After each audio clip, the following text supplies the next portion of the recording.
నమస్తే, this is Radhakrishna. Welcome to RTV.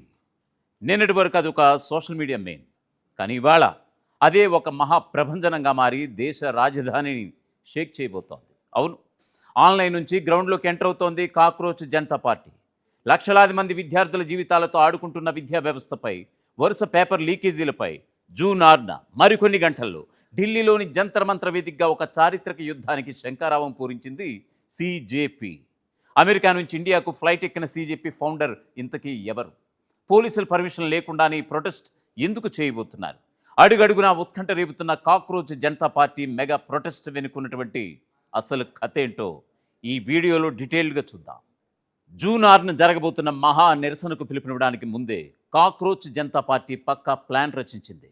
పక్కా ప్రణాళికతో యుద్ధరంగానికి ముగ్గురు కమాండర్లను, అదేనండి ముగ్గురు కొత్త అధికార ప్రతినిధులను ప్రకటించింది.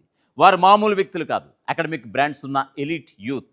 వారి పేర్లు సౌరవ్ దాస్, విజేత దహియా, అశుతోష్ రాంకా. ఇక నుంచి కాక్రోచ్ మూవ్మెంట్ తరఫున పబ్లిక్తో, మీడియాతో మాట్లాడేది వీళ్లే. వీళ్ళ ప్రొఫైల్స్ చూస్తే ఎవరికైనా మైండ్ బ్లాంక్ అవ్వాల్సిందే. ముందుగా ప్రధాన ప్రతినిధి సౌరవ్ దాస్ విషయానికి వస్తే, ఆయన ఒక ఇన్వెస్టిగేటివ్ జర్నలిస్ట్. సామాజిక న్యాయపరమైన సమస్యలపై ఎన్నో ఏళ్లుగా విశ్లేషణలు చేస్తూ వచ్చారు. నవంబర్ 2025లో ఇండియా గేట్ దగ్గర జరిగినటువంటి కాలుష్య వ్యతిరేక ఉద్యమాన్ని లీడ్ చేసింది కూడా ఈయనే. ఇక మరో ప్రతినిధి విజేత Dahiya, writer, content creator, film maker. Dhruv, రాతి లాంటి టాప్ యూట్యూబర్స్కు కంటెంట్ రీసెర్చ్ చేసిన అనుభవం ఈయన సొంతం. విజేత Dahiya Delhi technical university DTU పూర్వ విద్యార్థి. ఆయన 2 బుక్స్ కూడా రాశారు. హర్యానావి చిత్రాలకు దర్శకత్వం వహించిన మల్టీ టాలెంటెడ్ ఆయన. ఇక మూడో వ్యక్తి Ashutosh Ranka. IIT Kanpur, London school of ఎకనామిక్స్లో చదివి లండన్ మెకిన్సీలో కన్సల్టెంట్గా చేసినటువంటి టాప్ ప్రొఫెషనల్. ఆ జాబ్ వదిలేసి జైపూర్లో పర్యావరణం, అమేరా ఆత్మహత్య కేసు, నీట్ పేపర్ లీక్ లాంటి ప్రజా ఉద్యమాలకు నాయకత్వం వహిస్తూ వచ్చారు. ఈ పదవులు స్వీకరించగానే అశుతోష్ రాంకా చెప్పినటువంటి ఒకే ఒక్క డైలాగ్, ఇంక్విలాబ్ జిందాబాద్. ఈ ఉద్యమంలో ఎందుకు చేరాల్సి వచ్చిందో చెప్పినటువంటి సౌరవ్ దాస్ మాటలు యూత్ హార్ట్ను బాగా టచ్ చేశాయి. తమకు ఒక భవిష్యత్తు ఇస్తామని వాగ్దానం చేసి తీరా ఆ భవిష్యత్తు ఏమైందని అడిగితే ఎగతాళి చేస్తూ, నీతులు చెబుతూ పనికిరాని వారిలా చూస్తున్నారు. అలాంటప్పుడు దేశ యువతకు కోపం వచ్చే క్షణం ఒకటి ఉంటుంది. ఆ క్షణం రానే వచ్చింది, ఆ సిస్టమ్ మార్చే సమయం ఆసన్నమైంది అంటూ కూడా దాస్ ఇచ్చినటువంటి స్టేట్మెంట్స్తో ఉద్యమానికైతే ఊపొచ్చింది. ఇదిలా ఉంటే ఈ ఉద్యమానికి ప్రెస్ మీట్ ఒక బూస్ట్ ఇస్తే, క్లైమేట్ యాక్టివిస్ట్, విద్యా సంస్కర్త సోనం వాంగ్చుక్ ఎంట్రీ ఇవ్వడం అసలైన గేమ్ చేంజర్. జూన్ 2న ఏకంగా సోనం వాంగ్చుక్ ఈ ప్రొటెస్ట్లో చేరుతున్నట్లుగా ప్రకటించారు. జూన్ 5లోగా పరిస్థితి మారకపోతే జూన్ 6న ఢిల్లీలో సీజేపీ సభ్యులతో కలుస్తాను.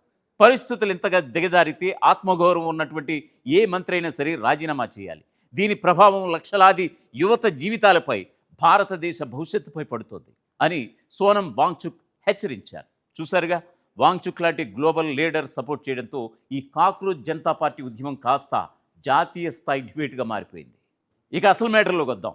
CBSE, నీట్, CUET ఈ పరీక్షల్లో జరిగినటువంటి అవకతవకలకు వ్యతిరేకంగా సీజేపీ వ్యవస్థాపకుడు అభిజిత్ దీప్కే జూన్ 1న ఒక బాంబ్ పేల్చారు.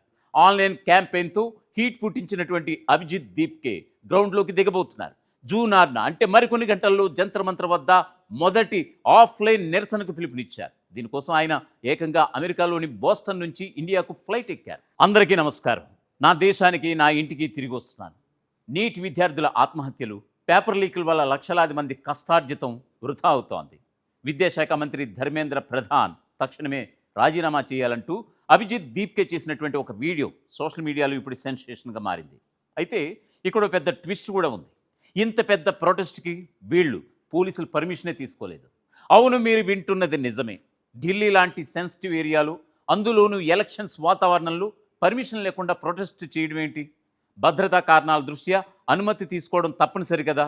ఇక్కడే సీజేపీ లీడర్లు ఒక సంచలన విషయాన్ని బయటపెట్టారు. మాకు పర్మిషన్ ఇవ్వకపోయినా సరే జంతర్ మంతర్ వద్ద ప్రొటెస్ట్ జరిగి తీరుతుందని chief spokesperson Saurav Das ఖరాఖండిగా చెప్పేశారు. మేము నిరసనలకు కేటాయించిన జంతర్ మంతర్ దగ్గర చేస్తున్నాం కానీ తాజ్మహల్ దగ్గర, ఇండియా గేట్ దగ్గర కాదు కదా అని లాజికల్గా ప్రశ్నిస్తున్నారు. అసలు దేశంలో నిరసనలకు అనుమతిచ్చే విధానాన్ని తాము వ్యతిరేకిస్తున్నామని, వారాల తరబడి పర్మిషన్ల కోసం ఎదురు చూడటం తమకు నచ్చలేదని సీజేపీ తెగేసి చెప్తోంది. దీప్కే విమానం దిగగానే అప్పుడు వెళ్ళి ఢిల్లీ పోలీసులను అనుమతి కోరతామని వాళ్ళు చెప్తున్నారు. మరి పోలీసులు అప్పటికప్పుడు పర్మిషన్ ఇస్తారా లేదా అనేది ఇప్పుడు $1 మిలియన్ ప్రశ్న. మేము ఎప్పటి నుంచో ఓపెన్గా పబ్లిక్ డొమైన్లో చెబుతున్నాం కదా. పోలీసులు గమనించే ఉంటారు. పేపర్ లీక్ బాధితుల్లో పోలీసు ఉద్యోగాలకు ప్రిపేర్ అయ్యే యువకులు కూడా ఉన్నారు. కాబట్టి పోలీసులు మమ్మల్ని అర్థం చేసుకుని ఖచ్చితంగా పర్మిషన్ ఇస్తారనే నమ్మకం అయితే ఉందని అశుతోష్ రాంకా ధీమా వ్యక్తం చేస్తున్నారు. ఈ క్రమంలోనే బోస్టన్ నుంచి వస్తున్నటువంటి అభిజిత్ దీప్కేకు ఎయిర్పోర్ట్లో గ్రాండ్ వెల్కమ్ చెప్పేందుకు సోనం వాంగ్చుక్ స్వయంగా వెళ్లే ఛాన్స్ ఉందని రాంకా హింట్ కూడా ఇచ్చారు. కానీ ఎయిర్పోర్ట్ అనేది హై సెక్యూరిటీ జోన్ కావడంతో ప్లాన్స్ మారుస్తున్నట్లుగా తెలుస్తోంది. ఒక పక్క మహా నిరసనకు ఏర్పాట్లు జరుగుతుంటే మరో పక్క కుట్రలు మొదలైపోయాయి. నిరసనకారులు పెప్పర్ స్ప్రేలు కర్రలు పట్టుకురావాలని కోరుతున్నటువంటి కొన్ని ఫేక్ వీడియోస్ నెట్టింట వైరల్ అవుతున్నాయి ఇప్పుడు. దీనిపై ఫౌండర్ దీప్కే వెంటనే రియాక్ట్ అయ్యారు కూడా. అది అక్షరాల అబద్ధం, ఉద్యమాన్ని దెబ్బతీయడానికే ఈ కుట్ర, మా గళాన్ని వినిపించడానికి మేము ఏ చట్టాన్ని ఉల్లంఘించం, మాది 100% శాంతియుత నిరసన అంటూ కూడా కుండబద్దలు కొట్టారు అభిజిత్ దీప్కే విమానం దిగగానే అప్పుడు వెళ్ళి ఢిల్లీ పోలీసులను అనుమతి కోరతామని వాళ్ళు చెప్తున్నారు. మరి పోలీసులు అప్పటికప్పుడు పర్మిషన్ ఇస్తారా లేదా అనేది ఇప్పుడు $1 మిలియన్ ప్రశ్న. మేము ఎప్పటి నుంచో ఓపెన్గా పబ్లిక్ డొమైన్లో చెబుతున్నాం కదా.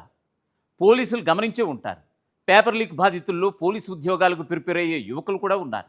కాబట్టి పోలీసులు మమ్మల్ని అర్థం చేసుకుని ఖచ్చితంగా పర్మిషన్ ఇస్తారనే నమ్మకం అయితే ఉందని అశుతోష్ రాంకా ధీమా వ్యక్తం చేస్తున్నారు. ఈ క్రమంలోనే బోస్టన్ నుంచి వస్తున్నటువంటి అభిజిత్ దీప్కేకు ఎయిర్పోర్ట్లో గ్రాండ్ వెల్కమ్ చెప్పేందుకు సోనం వాంగ్చుక్ స్వయంగా వెళ్లే ఛాన్స్ ఉందని రాంకా హింట్ కూడా ఇచ్చారు. కానీ ఎయిర్పోర్ట్ అనేది హై సెక్యూరిటీ జోన్ కావడంతో ప్లాన్స్ మారుస్తున్నట్లుగా తెలుస్తోంది. ఒక పక్క మహా నిరసనకు ఏర్పాట్లు జరుగుతుంటే మరో పక్క కుట్రలు మొదలైపోయాయి.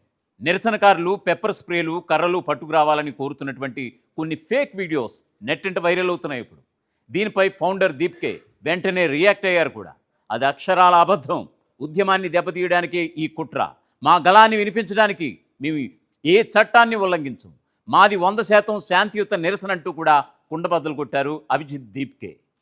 పోలీసులకు కానీ ప్రజలకు కానీ ఎలాంటి ముప్పు లేకుండా కేవలం మంత్రి ధర్మేంద్ర ప్రధాన్ రాజీనామా టార్గెట్గా సాగే ఈ ప్రొటెస్ట్ శాంతియుతంగానే జరుగుతుందని సీజేపీ పదే చెబుతూ వస్తోంది. కానీ గ్రౌండ్లో ఏం జరుగుతుందో ఎవరు ఊహించలేరు. నిరసన సమయంలో ఏం జరుగుతుందో చరిత్రలో ఎవరూ ఊహించలేదు. ఏదేమైనా సరే మా డిమాండ్లు నెరవేరే వరకు ఈ ఉద్యమం ఆగదంటూ సీజేపీ డెడ్ లైన్ కూడా పెట్టింది. జంతర్ మంతర్ వద్ద బుద్ధింక జనతా పార్టీ సృష్టించబోయే సునామీ ఎలా ఉండబోతోంది? ఢిల్లీ పోలీసులు పర్మిషన్ ఇస్తారా లేదా ఉద్రిక్తతలకు దారి తీస్తుందా? వేచి చూడాలి. మరి పేపర్ లీకులపై సీజేపీ చేస్తున్నటువంటి ఈ పోరాటంపై మీ అభిప్రాయం ఏమిటి? కామెంట్ చేయండి. ఈ వీడియోని ప్రతి విద్యార్థికి చేరేలా షేర్ చేయండి. మన ఆర్ స్ట్రీమ్ యూట్యూబ్ ఛానల్ని సబ్స్క్రైబ్ చేయడం మర్చిపోకండి. జై హింద్.